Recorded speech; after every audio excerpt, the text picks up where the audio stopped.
Le sport moto est-il devenu trop dangereux? Le week-end dernier, un pilote du nom de Dinberta Viñales est décédé en Supersport 300 à l'âge de 15 ans. Sa disparition a fortement fait réagir le monde, les paddocks, les journalistes, mais aussi les pilotes, dont Michel Fabrizio, pilote de 37 ans, qui a pris une décision radicale. Il a tout simplement décidé de ne pas courir la prochaine course et de mettre un terme à sa carrière en signe de protestation. Selon lui, le sport moto est devenu bien trop dangereux. En cause la FIM, Marc Marquez ou l'inexpérience des pilotes. On va débattre de tout ça ensemble aujourd'hui. Bonjour à tous et à toutes, c'est Kenpich, j'espère que vous allez bien et bienvenue dans cette vidéo un petit peu spéciale. C'est pas la première fois que je fais ce genre de format quand j'ai besoin de faire des formats assez difficiles, assez précis. Je l'ai fait debout comme ça face à la cam avec très peu de montage et très peu de texte aussi. Enfin, du moins très peu de texte, je prépare que des grandes lignes mais je ne lis pas un texte vraiment qui défile sous mes yeux comme je le fais pour mes autres vidéos. Cette vidéo elle est vraiment faite à cœur ouvert pour que vous, moi et même tous ceux à qui vous partagerez ou enverrez cette vidéo, on puisse débattre de la dangerosité des sports mécaniques, en l'occurrence les grands prix moto. L'idée c'est ça, qu'on rentre dans un débat et qu'on prenne conscience des choses. Donc à travers cette vidéo, je vais vous expliquer le point de vue de Michel Fabrizio, ce pilote de 37 ans qui a décidé de prendre sa retraite et de dénoncer ce qui se passe en ce moment en moto. Je vais vous donner aussi mon point de vue à moi en tant que spectateur et passionné de moto. Je suis pas pilote, je suis personne, je vais juste vous donner mon point de vue au même titre que vous pourrez me donner votre point de vue dans les commentaires justement. C'est donc ça l'idée. On débat ensemble le point de vue de Michel Fabrizio, un pilote, mon point de vue, un spectateur, mais aussi le vôtre en tant que spectateur passionné ou même pilote s'il y en a parmi vous. Donc je vous attends dans les commentaires après cette vidéo, j'ai hâte de vous lire et savoir vos avis sur la question. Comme je vous l'ai dit au début de vidéo, ce débat il part du décès du pilote Dinberta Viñales à seulement l'âge de 15 ans en catégorie Supersport 300. Suite à ça, Michel Fabrizio a décidé de prendre sa retraite, a fait un communiqué en dénonçant pas mal de choses et selon lui, c'est pas anodin s'il y a eu un décès comme ça, c'est qu'il y a un réel problème. Dans son message, Michel Fabrizio met tout d'abord en cause les championnats et les catégories, la façon dont elles sont faites et construites. Selon lui, le fait d'organiser des championnats et des courses à plus de 40 pilotes dans la même épreuve favorise grandement ce genre d'incident. Avec 42 pilotes présents en Yamaha Cup et plus de 40 présents en Supersport 300, tout cela favorise grandement les accidents de ce genre. Fabrizio appuie donc sur ce point. Plus on a de pilotes dans la même catégorie, plus on a de pilotes dans la même course, plus le risque d'accident de ce genre est élevé. Il rajoute aussi à cela que parfois les pilotes sont trop jeunes ou trop inexpérimentés pour faire ce genre de championnat. On parle de championnat du monde ici, et ça aussi c'est un problème. On essaie de remplir les championnats, de caser des pilotes, et parfois quand on trouve pas de pépites ou de pilotes suffisamment bons, eh ben on en prend d'autres championnats, on leur dit bah tiens il y a une place là, vas-y. Le souci c'est que de passer d'un championnat national à un championnat mondial, bah c'est pas toujours bon en fait, surtout si on est jeune et qu'on manque d'expérience. Conclusion, lorsqu'on est jeune et expérimenté, les erreurs de pilotage sont bien plus fréquentes et donc on augmente le risque d'accident. Et ça, c'est pas simplement dans les championnats mondiaux, mais aussi les championnats nationaux. Voilà donc comment Fabrizio voit ça. Ensuite, il soulève un autre point qui a pas mal fait parler, le cas Marquez. Il explique qu'à l'époque, Valentino Rossi s'était plaint du comportement agressif en piste de Marc Marquez et que ça n'avait pas vraiment été pris au sérieux. Des manœuvres incorrectes, pas du tout fair-play, dangereuses et surtout le fait d'aller toujours chercher la limite pousse vraiment à créer ce genre d'accident quoi. En tout cas, ça crée des problèmes en piste. Et les problèmes en piste peuvent donner des situations parfois dramatiques. Il donne raison à Rossi là-dessus. Marquez est une référence dans le domaine du pilotage moto et les jeunes veulent lui ressembler. C'est-à-dire que c'est un pilote qui gagne, qui a du prestige et tout ça, on le doit à son niveau. Et dans son niveau, on retrouve de la rapidité, mais aussi de l'agressivité. Et toujours ce système d'aller au-delà des limites, en tout cas les chercher pour les repousser. Et quand je parle de limites, je parle de carrément grimper sur ses adversaires pour soit les pousser, soit gagner du temps sur la piste. C'est pas toujours fair play. Attention, Fabrizio n'a pas dit que Marquez faisait ça, mais c'est ce qui découle d'un pilotage agressif. Il enchaîne ensuite sur les pistes. Selon lui, elles devraient être revues, les circuits devraient être restructurés pour encore et toujours plus de sécurité. Il prend l'exemple forcément du Red Bull Ring, qui est un circuit qui a grandement fait parler. D'ailleurs, j'en ai même fait une vidéo sur le sujet du Red Bull Ring, à savoir s'il était dangereux ou non. Le lien est dans la description si ça vous intéresse. Le souci qu'il soulève, c'est que les circuits ne sont plus adaptés à ce qu'est la course moto maintenant. Ce que sont les pilotes, le pilotage, mais aussi les motos. Tout a tellement évolué que maintenant, on peut plus faire des circuits comme ça, on peut plus rouler sur les anciens circuits sur lesquels on roulait il y a 20-30 ans. Pourquoi? Parce que plus rien ne ressemble à l'époque. Le pilotage, les motos, tout est devenu beaucoup plus. Voilà, la course au plus. Toujours en faire plus, toujours aller au-delà. Seulement, il arrive un moment où il y a quelque chose qui ne suit plus le rythme, et en l'occurrence, ici, il met en cause les circuits. À ses yeux, il y a un autre souci, c'est que tout ça découle quand même des petites catégories, de la Moto 3, du CEV, de l'European Talent Cup, du Supersport 300, etc. La jeunesse fougueuse, inexpérimentée et très nombreuse qui foule les grands prix, ou en tout cas les championnats mondiaux. Et ça, pour lui, c'est un souci. Si on a 20 bons pilotes et qu'il faut 25 pilotes et qu'on en prend 5 qui manquent d'expérience ou qui sont trop jeunes, ça ne devrait pas exister en fait ça. Et enfin, il appuie sur un dernier point, la FIM. La FIM, c'est la Fédération Internationale de Motocyclisme, c'est une instance qui prend beaucoup de décisions. Et selon lui, eh bien la FIM prend des mauvaises décisions, parfois même les pires, en privilégiant l'argent plutôt que la sécurité. Encore une fois, on en revient à ce qu'il disait plus tôt, la course au plus, toujours plus, toujours plus. On veut que tout évolue, on veut que tout soit spectaculaire, on veut que tout rapporte de l'argent, quitte à parfois laisser de côté la sécurité. Et ça, c'est pas du tout bon pour le sport moto. Voilà donc ce que dit Fabrizio dans son communiqué. Il dénonce, tout simplement. Maintenant, je vais vous donner mon avis sur un petit peu tout ce qui se dit, parce que je trouve qu'il y a beaucoup de vrai, mais il y a aussi quelque chose qui sont à prendre, disons, avec des pincettes. Alors encore une fois, je suis personne, je suis un simple spectateur, je suis un youtubeur aussi, un passionné de MotoGP, et je vous donne mon avis, et encore une fois aussi, je vous invite à me donner le vôtre dans les commentaires. Je suis vraiment curieux de vous lire, j'ai envie qu'on avance là-dedans tous ensemble, qu'on lance un débat et qu'on prenne conscience s'il y a un problème ou non. Et visiblement, il y a un problème. À mes yeux donc, Fabrizio a raison sur beaucoup de choses. Déjà, le nombre de pilotes dans une catégorie. Plus de 40 pilotes dans une catégorie, à mes yeux, encore une fois, c'est n'importe quoi. Les pistes ne font ni 30 km de large, ni 30 km de long, et on ne peut pas caser 1 million de pilotes sur la même piste. Plus il y a de pilotes, plus il y a des risques d'accrochage, et ça, je suis bien d'accord avec lui. Rajoutez à ça l'inexpérience des pilotes, ou parfois la jeunesse des pilotes. Des pilotes qui ne maîtrisent pas encore totalement l'art du pilotage. Donc si il y a des erreurs en piste, il risque d'y avoir des accrochages ou des chutes. Et tout ça, ça rajoute encore des risques supplémentaires. On fait arriver les pilotes de plus en plus tôt. On a fait une exception par exemple avec les vainqueurs du CEV ou de la Red Bull Rookies Cup, s'ils ont 15 ans, ils ont une dérogation pour aller en Grand Prix. Mais là on est à 15 ans, qui nous dit que dans quelques années on va pas réduire encore ça à 14 ans? Vous imaginez arriver à 14 ans en championnat du monde? Alors je sais pas pour vous, mais pour moi c'est bien trop jeune. Pourquoi? Parce qu'on manque d'expérience. On peut être un excellent pilote, on en a des excellents pilotes comme Pedro Acosta, mais Pedro Acosta c'est un fait, il est très fort, mais il manque d'expérience. Pour que vous voyez un petit peu mieux où je veux en venir,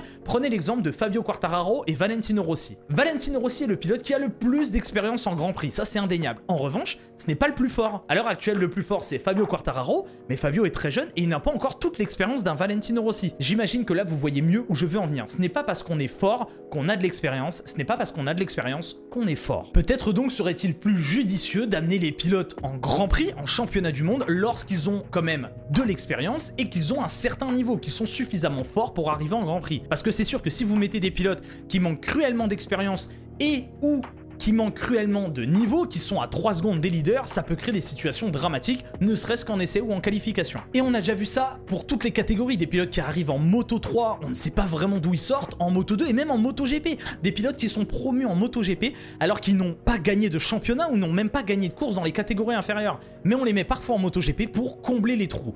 Et ça, j'ai du mal à comprendre. Mais il faut aussi remettre certaines choses en perspective. Tout à l'heure, on parlait du fait que plus il y a de pilotes sur la course, plus il y a des risques d'accrochage. Mais vous savez, quand un pilote tombe et se fait percuter, ça peut arriver que vous soyez 60 sur la piste ou que vous ne soyez que 2. Bien sûr, si vous êtes roue dans roue et que vous n'êtes que 2 à un virage, si vous tombez et que derrière le pilote vous percute, ça revient au même que si vous étiez 40. La différence, c'est que techniquement, plus on est nombreux, plus il y a de chances que ça arrive. Le danger en compétition moto, il était présent depuis le début, il est présent maintenant et il sera présent plus tard. Il sera toujours là. C'est une chose qu'on ne pourra jamais retirer à ce sport. D'ailleurs, pour preuve, la sécurité a tellement augmenté dans l'espace de 40 ans, c'est vraiment incroyable. Que ce soit au niveau des motos, des circuits, des équipements, aussi du personnel. Les commissaires de course sont de plus en plus efficaces, sont de plus en plus pros et c'est incroyable. Et pourtant d'ailleurs, je crois que je me trompe pas en disant qu'ils sont pas payés la plupart du temps, voire pas du tout. Donc déjà, un grand bravo aussi à tous ces bénévoles qui interviennent lorsqu'il y a une chute, etc.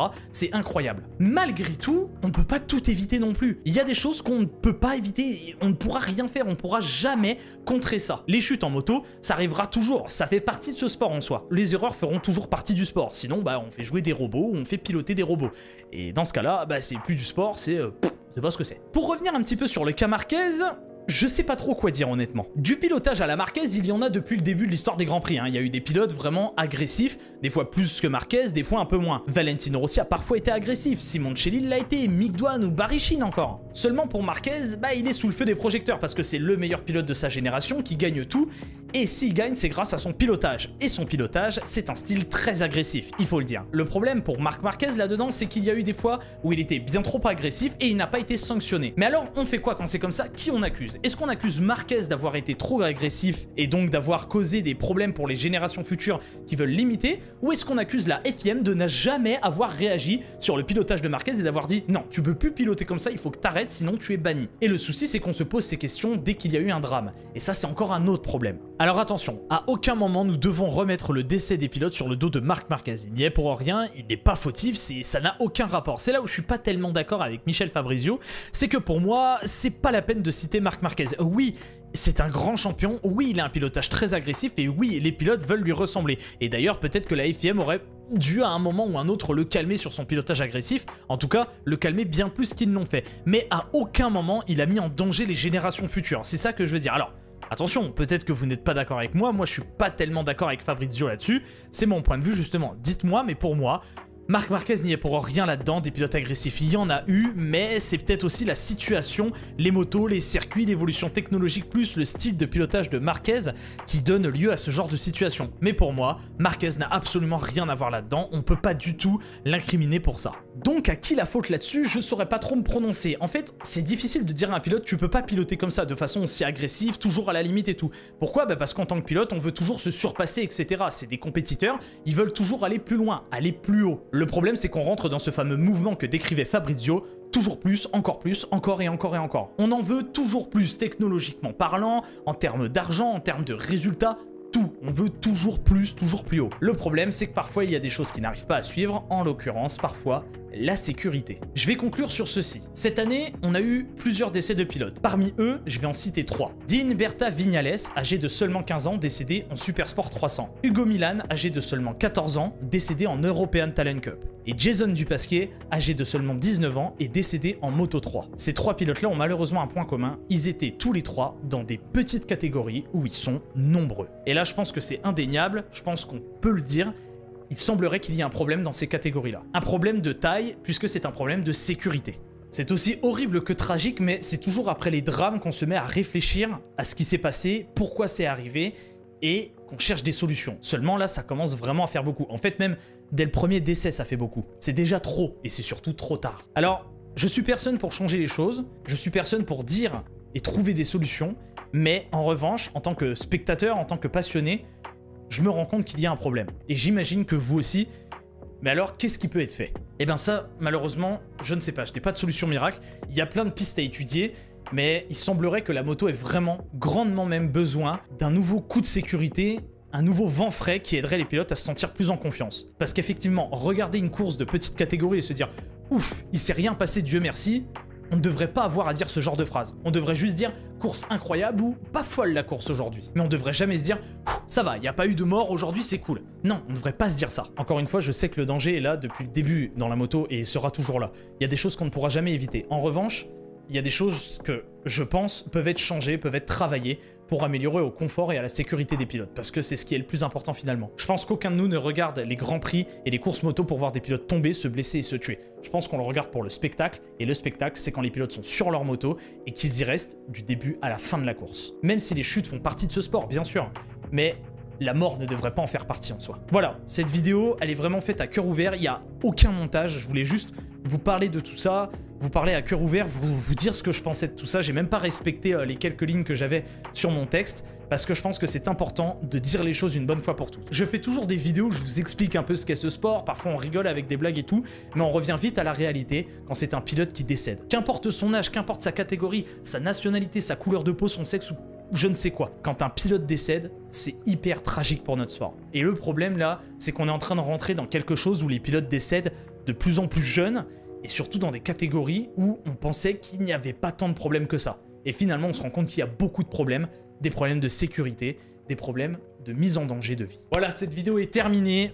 Elle était vraiment pas évidente à faire, sincèrement. J'espère quand même qu'elle vous a plu. Je voulais juste rentrer dans ce débat avec vous. C'est une vidéo qui change totalement d'habitude, mais je voulais rentrer dans ce débat avec vous. C'est sûr que YouTube, c'est pas le format le plus interactif. Je vais seulement pouvoir lire vos commentaires. Vous pouvez me suivre sur les réseaux aussi si vous voulez m'envoyer vos avis sur les réseaux.